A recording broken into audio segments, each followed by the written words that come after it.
Bonsoir et merci de nous ouvrir vos portes pour passer un temps de louange et d'étude de la Bible ensemble. On s'installe confortablement, bon sabbat chez vous commence maintenant.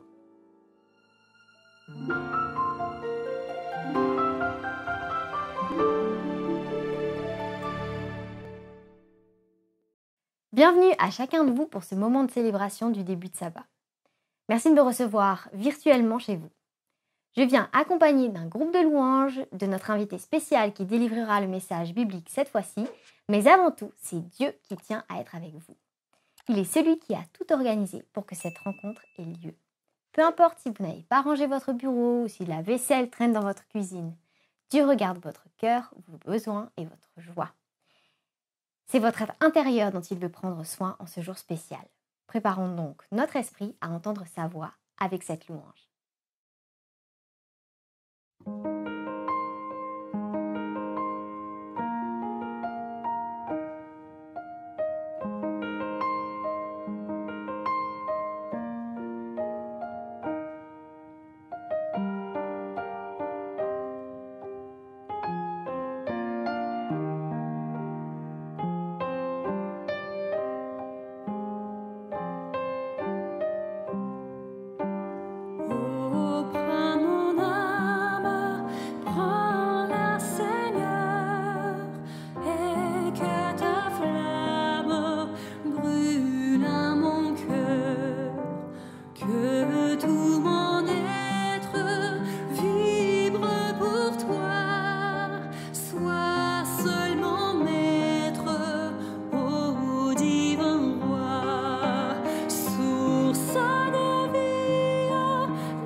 Source de vie, de paix, d'amour.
présence dans ma vie.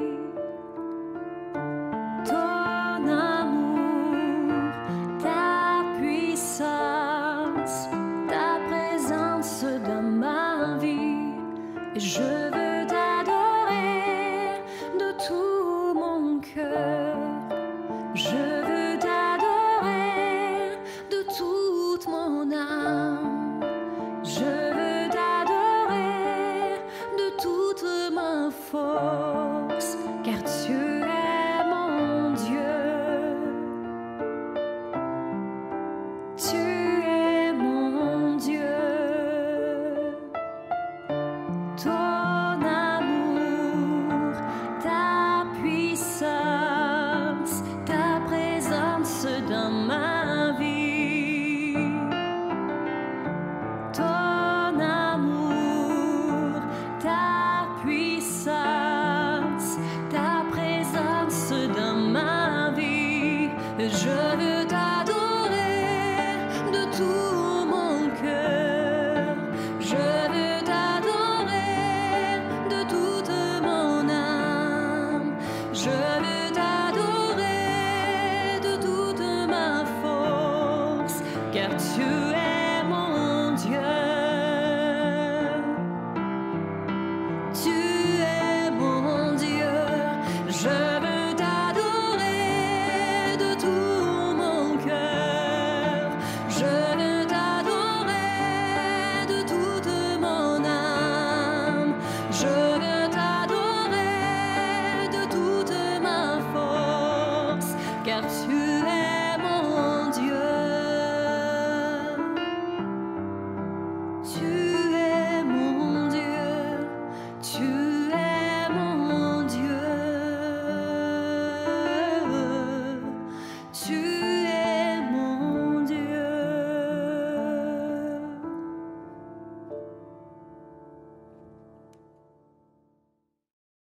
Vous regardez la saison 3 de Bon Sabbat chez vous. Cette saison 3 est dédiée aux paraboles bibliques, tant dans l'Ancien que dans le Nouveau Testament.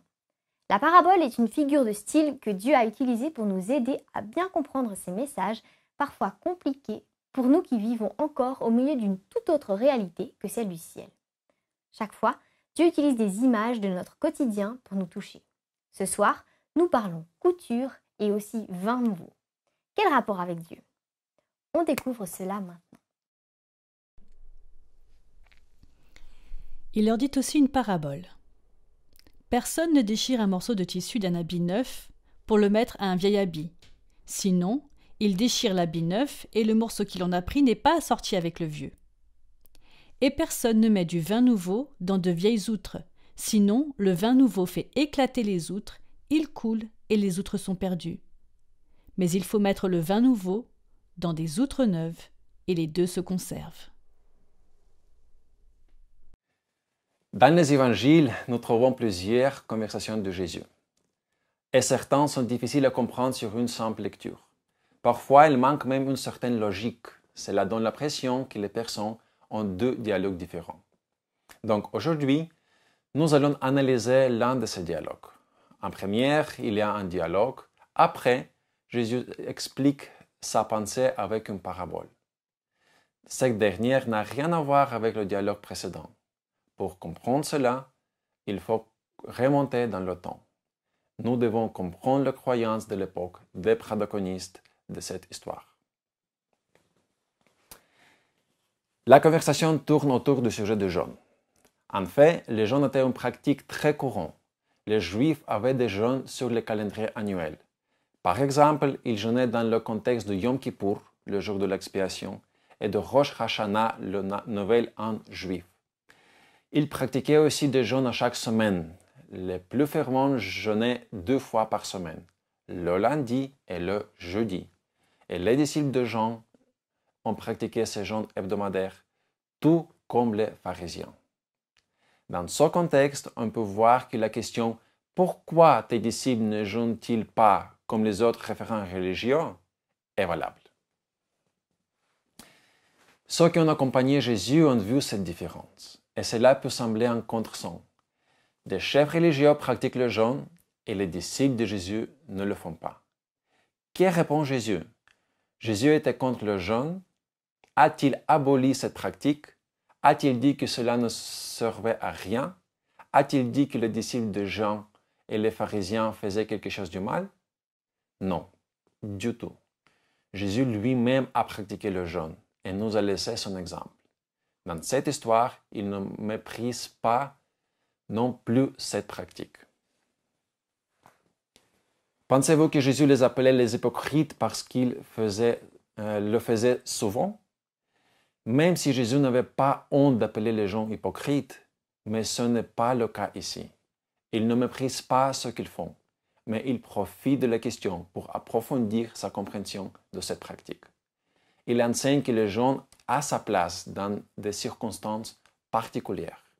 Et pour l'illustrer, il utilise l'analogie du comportement pendant le mariage. Au temps de Jésus, le mariage était totalement différent d'aujourd'hui. Les grandes et longues fêtes avaient lieu. La famille et les amis pouvaient mettre des jours pour voyager vers la ville où vivaient les mariés. Et une fois arrivés, ils célébraient pendant plusieurs jours, voire même jusqu'à 7 jours. Et si le jour habituel du jeûne tombait un jour de la fête, les pharisiens ne jeûnaient pas. Ils ne jeûnaient pas non plus le sabbat, parce que le sabbat est aussi un jour de fête. C'est un jour de célébration. Et pendant les jours de célébration, il n'y a pas de jeûne. Pendant la célébration, il n'y a pas de place pour le chagrin. Alors ici, Jésus fait cette analogie. Dans leur langage, cela leur dit que le jeûne est une pratique importante, mais il a son espace, il a son contexte, il a son temps.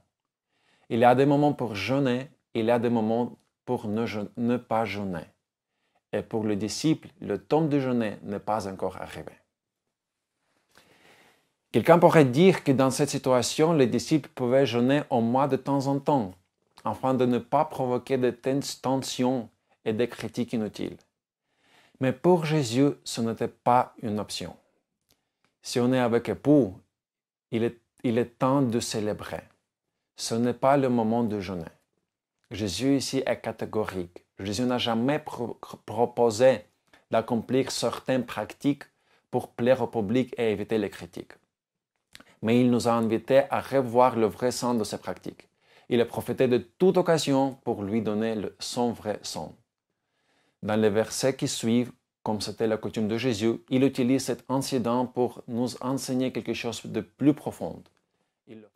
Il le fait à travers des paraboles. Et comme toujours, dans une langue que les auditeurs pouvaient comprendre. Jésus utilise deux analogies, les vêtements et le vin. Plus précisément, la manière dont le vin est conservé. Ces paraboles montrent qu'en essayant de mélanger ce qui ne devrait pas être mélangé, nous pouvons subir de gros dommages et même tout perdre. Mais qu'est-ce que cela a à voir avec le jeûne? Nous verrons cela, mais d'abord analysons ce qui a été dit. Certains insensés de l'époque voulaient faire des économies sur leurs vêtements. Au lieu d'acheter une nouvelle robe, ils ont essayé de rapiécer l'ancienne robe en couvrant le trou avec un nouveau tissu. Pour les personnes avisées, c'est une tentative absurde. Ils savaient que cela causera au final encore plus de dégâts. Dans ce cas, vous avez besoin d'un vêtement totalement neuf. Un changement radical est nécessaire. Au court terme, un vêtement ainsi agencé peut recouvrir une certaine nudité, mais plus tard, il y aura plus de dégâts et il faudra quand même se procurer une nouvelle robe. Quant à Jésus, il veut vous donner de nouveaux vêtements. Cela ne vaut pas la peine de venir à lui avec vos vêtements déchirés et vieux et de lui demander de réparer ce que vous avez déjà. Christ veut vous revêtir complètement de ses vêtements. Cela ne vaut pas la peine de venir à Christ avec vos coutumes, vos habitudes et même vos pratiques religieuses. Christ veut transformer même cela. Il veut donner un sens nouveau non seulement à vos sabbats et à vos habitudes, mais aussi à vos jeûnes. Un nouveau sens à toute votre vie. Il utilise le même principe dans la seconde analogie. Vous ne pouvez pas économiser le travail et le matériel lors de la conversation du vin Il est important de se rappeler qu'à l'époque, il n'avait pas de bouteilles en plastique ou en verre, ni de canettes en aluminium. Lors de la production du vin, ils le gardaient dans le récipient fabriqué avec des peaux d'animaux. Ils le conservaient à l'intérieur pendant des mois. Pendant ce temps, de forts processus de fermentation étaient en cours à l'intérieur. Et c'était un véritable test pour ces récipients fragiles, car ils étaient poussés à ses limites. L'alcool produit à l'intérieur augmente la pression et pousse ces matériaux aux limites de leur élasticité. Il les étire jusqu'à une résistance maximale. Avec cela, les propriétés de la peau changeaient. L'ensemble de processus faisait perdre à la peau sa capacité à se contracter et à s'étirer. Et si quelqu'un réutilisait le même récipient une deuxième fois, il perdait le conteneur et son contenu. Parce qu'au début du processus de fermentation, l'alcool commencerait à étirer la peau. Mais on se souvient que les propriétés de cette peau ne seraient pas les mêmes qu'un peu neuf. Cette peau sous pression finirait par se déchirer et on perdrait le vent. Même enseignement que pour le parabole précédent. Vous avez besoin d'un tout nouveau récipient. Un changement total est nécessaire et non partiel. Au court terme, cela pourrait fonctionner, mais pas à long terme. Jésus veut nous enseigner. Il veut que nous apprenions de lui. Et cet enseignement doit être conservé dans de nouveaux récipients, dans de nouveaux cœurs. Il invite ses auditeurs à apprendre et à expérimenter un changement complet, même avec les pratiques religieuses les plus courantes. Il nous invite à ne pas mélanger le nouveau et l'ancien. Il veut renouveler complètement notre vie. Donc aujourd'hui, Jésus a beaucoup à nous apprendre. Et il vous invite à venir à lui avec un nouveau récipient et il vous habillera de ce nouveau vêtement.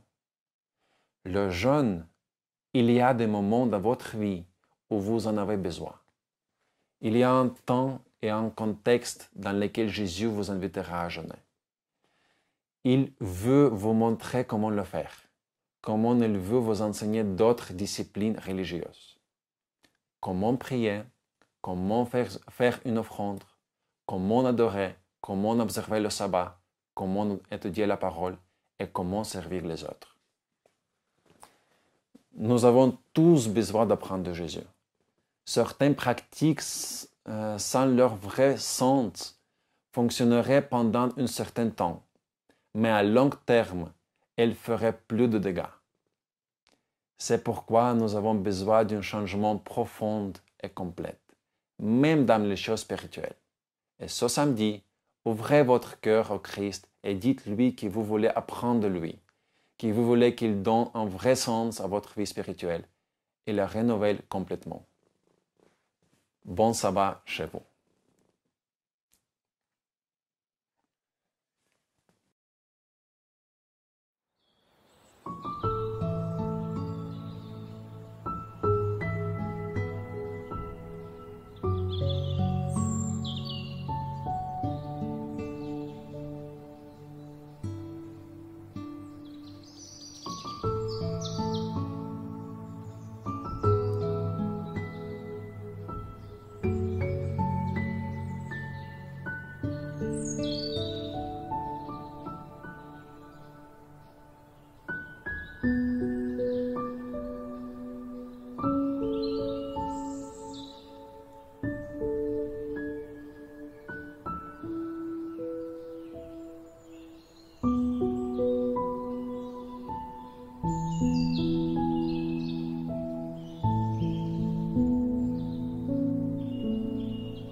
Ce soir, Dieu remplace avec douceur vos vêtements rapiécés par une parure nouvelle. Il place votre vie dans une nouvelle perspective.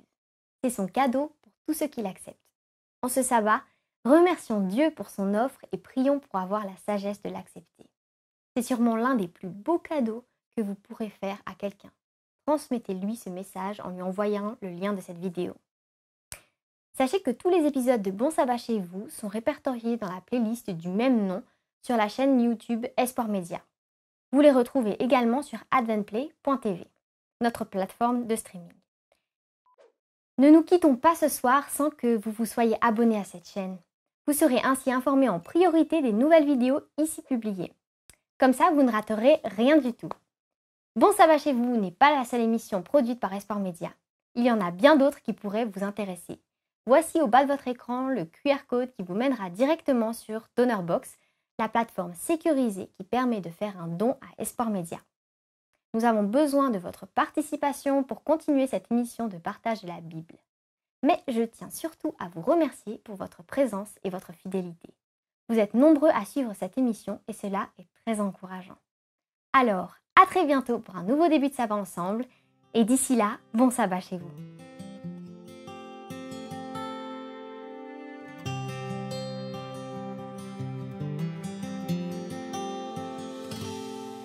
Souviens-toi du sabbat pour le sanctifier, car en ce jour